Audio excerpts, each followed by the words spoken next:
Welcome back to the deep dive. Last time you joined us as Dante and Virgilio were, descending into those fiery tombs of the Sixth Circle. Right, the heretics. Exactly. We met Farinata, Deliberti, and Cavalcante de Cavalcanti, and they were still, fiercely clinging to their earthly selves, even in damnation, all for denying the soul's immortality. It really does make you think about how powerful our beliefs are, how they Right. kind of steer our whole path. For sure. And now, in Canto C, we get a real shift in pace, don't we? We do, yeah. After those really intense encounters, Mhm. Dante and Virgilio actually pause. There aren't any new tormented souls right here. Hmm. It's more of a moment for, well, reflection, a chance to sort of understand the layout, the geography of the rest of hell. Which might feel a bit, well, unexpected. A theoretical chat right in the middle of this epic journey. Maybe a little academic. Kind of. But thinking about our own lives, which are often so busy, so full of action, taking that step back to see the bigger picture, it can be incredibly useful. It's like for our listeners, maybe wanting to really grasp these ideas properly without feeling rushed or overwhelmed. Mm-hmm.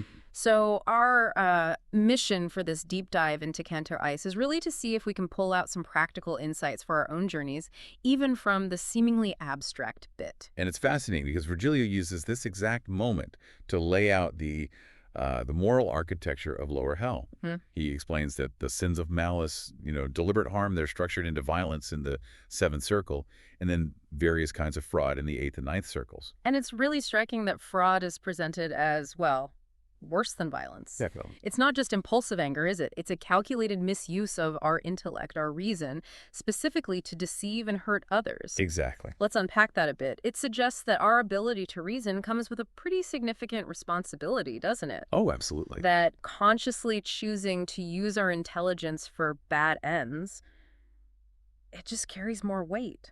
Why do you think Dante puts it that way? Well, Dante, he's drawing on Aristotle here, Aristotelian ethics, and he seems to suggest that deliberately corrupting our rational faculty, the very thing that kind of elevates us, makes us human, that's a deeper betrayal of our potential than just acting on, base impulses, even violent ones. Ah, Think about the long-term damage maybe that systemic deception or widespread fraud can inflict on society compared to, say, a single crime of passion. that makes a lot of sense. And within fraud itself, there's another distinction, right? Yes, there is. Between fraud against strangers and fraud against those who trust you. Mm. The deepest level, the ninth circle, is reserved for betrayal. Wow. That really hammers home the incredible importance of trust in, well, all our relationships. Breaking that bond is seen as the absolute lowest point. It is.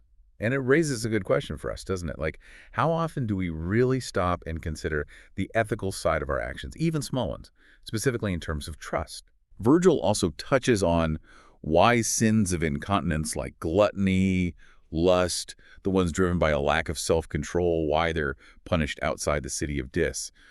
It suggests a lesser degree of guilt compared to the deliberate malice found deeper down. So, while struggling with our impulses definitely has consequences, it's seen as fundamentally different from intentionally plotting to harm someone. Right. It's about the will, isn't it? The intention. We all have those internal battles, but there's a line you cross when you consciously choose malice. Precisely. It really makes you reflect on your own moral choices, or at least it should. Yeah, it does. And, beyond just categorizing sins, Canto XI really highlights the vital act of pausing, of reflecting during a difficult journey. Even Dante, descending into hell, takes this time out to understand the logic, the structure of what's coming next. What stands out to you about that moment of pause? For me, Yeah. it just underlines that even when you're right in the thick of it, maybe feeling overwhelmed, taking that step back to understand the whole picture is, well, it's vital. It's in those reflective moments that we can actually process what we're going through and gain, deeper insights. Which really connects back to the whole idea of this deep dive for our listeners, wanting those aha moments. Exactly. So thinking about all these insights from Canto XI, the weight of responsibility that comes with intellect, the crucial role of trust, and how devastating betrayal is, the difference between lack of self-control and actual malice, and, importantly, the value of pausing to reflect. Maybe a final thought for everyone listening. Okay.